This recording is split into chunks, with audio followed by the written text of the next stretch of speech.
We rented a secluded country house to rest, but something there didn't want us to.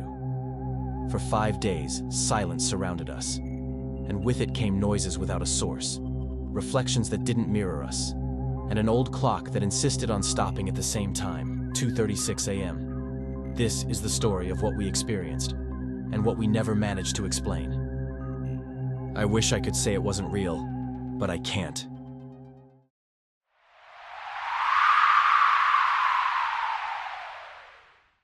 We rented the house on a regular Thursday night. Clara was exhausted from the hospital routine, and I needed to step away from the office for a few days. Neither of us had taken time for ourselves in a long time. So when she found an ad for a secluded country house with good reviews and a fair price, it seemed perfect. We drove for nearly 4 hours to get there. The house was surrounded by dense woods, and there was a small lake just ahead. No neighbors nearby. Absolute silence, broken only by the sound of leaves under our tires. The property looked older than in the pictures, but still charming. Dark wood, large windows, a wraparound porch, and a stone chimney that radiated rustic character. There was a stillness in the air, as if the house had been waiting for someone to arrive. While Clara explored the house, I noticed something odd. The living room's wall clock was stopped at 2:36. It was an old, round model with golden hands. I found it curious, maybe just decorative, but I still tried adjusting it. No luck. The first night was peaceful. We lit the fireplace, drank wine, and talked about nothing for hours. The kind of peace that only exists where you can hear nothing but the wind. Clara went to bed early. I stayed up reading one of the old books on the living room shelf. They were vintage novels, with marginal notes from a former owner, which added a nostalgic tone to the place. It's truly relaxing to read with the crackling of the fireplace wood in the background. Before bed, I checked the back door again. I had the strange impression that the latch was slightly out of place, as if it had been used recently. But the ground outside was dry, with no marks. It unsettled me, but there was no real reason to worry. Still, you know when your brain flips a switch and warns you that something's not right? I chose to ignore that feeling. Morning sunlight pierced through the curtain gaps like golden spears. Clara was still asleep, and I went downstairs to make coffee. That's when I noticed the back door was ajar. It would creak if opened, and I didn't recall either of us touching it the night before. Maybe the wind had blown it, although it had been locked from the inside. Maybe ignoring that feeling from the night before wasn't such a good idea. Clara woke up, and I decided not to mention it.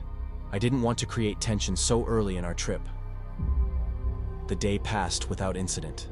We walked around the lake, took photos, and had a simple picnic on the porch. Clara said the place felt like something out of a dream, but also mentioned something odd. She said that for a moment, while looking at the lake, she felt like someone was standing on the opposite shore. When I turned to look, there was nothing there. The lake reflected the cloudy sky and trees with almost hypnotic perfection.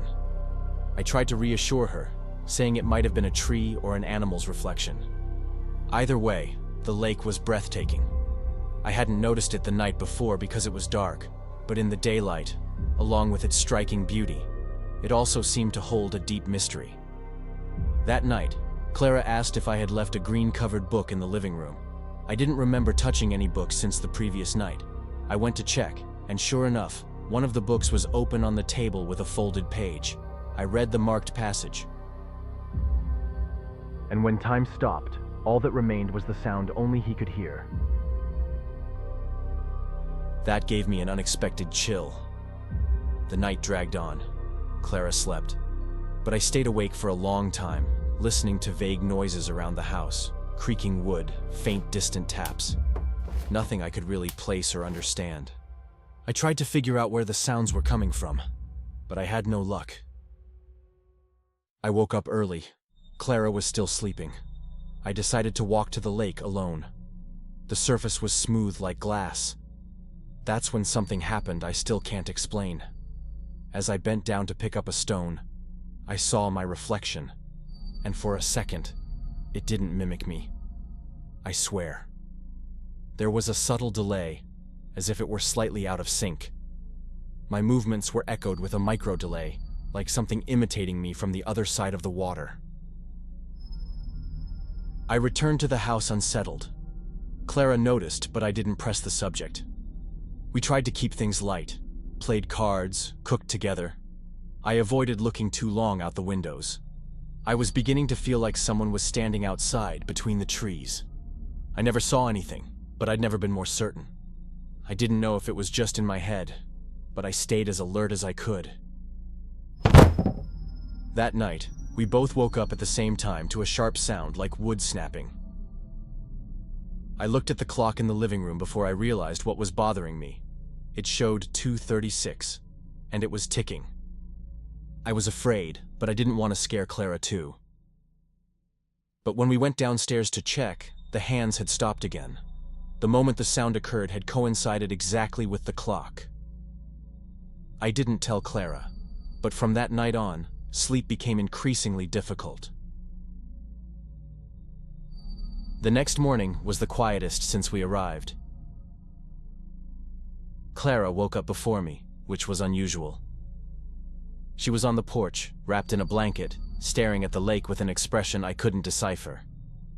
When I approached, she simply said, "I didn't sleep well. I dreamt you were standing at the edge of the lake, just staring at the water.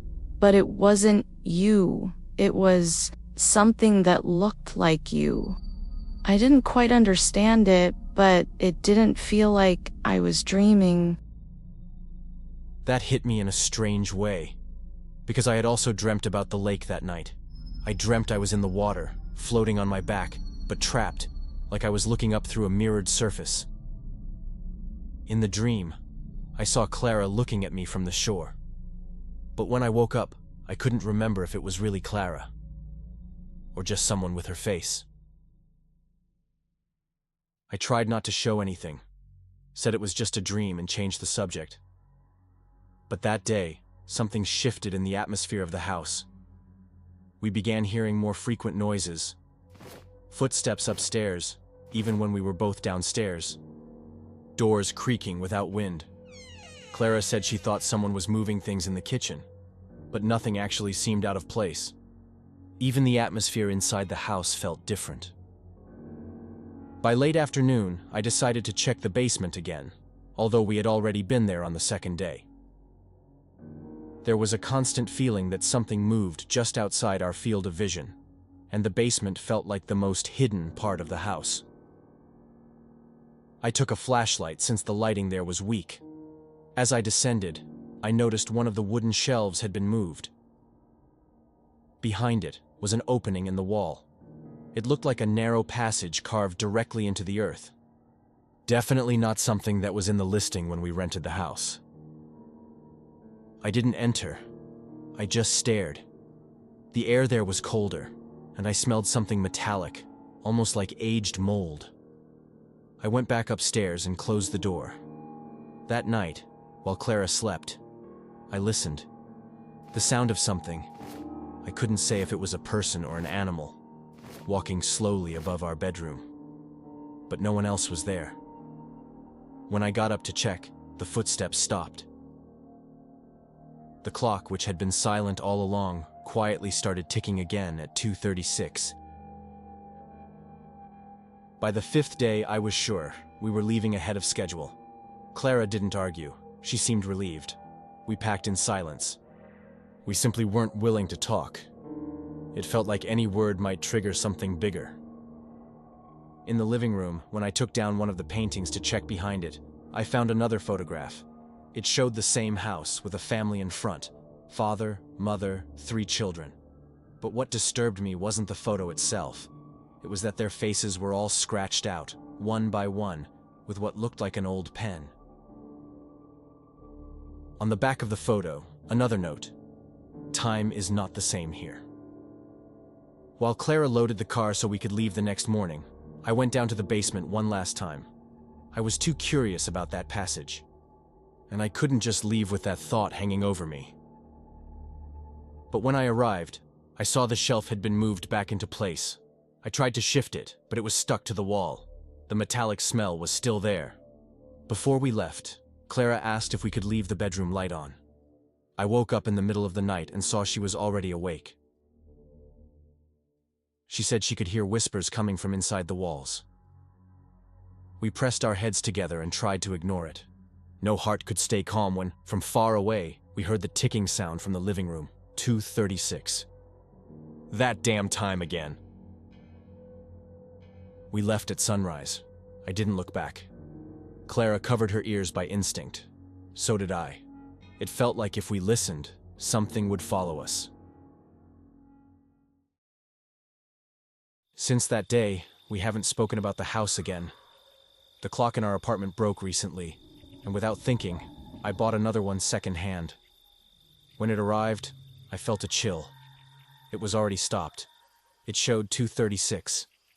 The worst part? It was modern and digital.